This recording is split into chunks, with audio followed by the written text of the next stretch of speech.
এই কেরালাতে এসে কাজ করার জন্য আমাকে একটা নাইটি কিনতে হলো। তো হ্যাঁ, আজকে এসেছিলাম আমি জামা কাপড় কিনতে।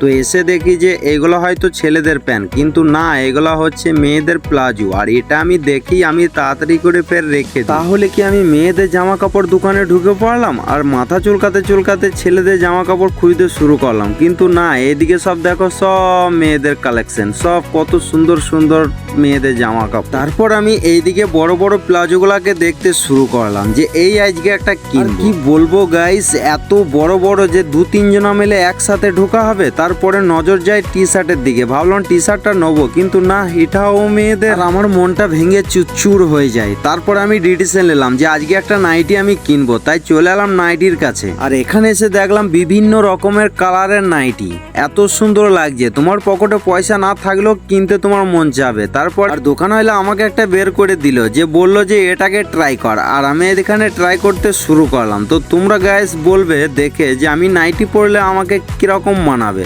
অবশ্যই কমেন্টে তোমরা জানাবে। এই নাইটিটা আমার মোটামুটি পছন্দ হয়েছিল, তাই ভাবছিলাম যে নাইটিটা কিনে নিয়ে যাই, রাজমিস্ত্রি কাজ তো করা হবে। আবারও ভাবলাম কেউ যদি আমাকে ছক্কা বলে, তাই নাইটি ক্যান্সেল। তো আমি চলে এলাম জাঙ্গিয়া দেখ। আর এই দুটো জাঙ্গিয়া প্যান্ট আমার পছন্দ হয়েছে, আর এই দুটোই আমি নেবো। আর এর দাম হচ্ছে 200 টাকা।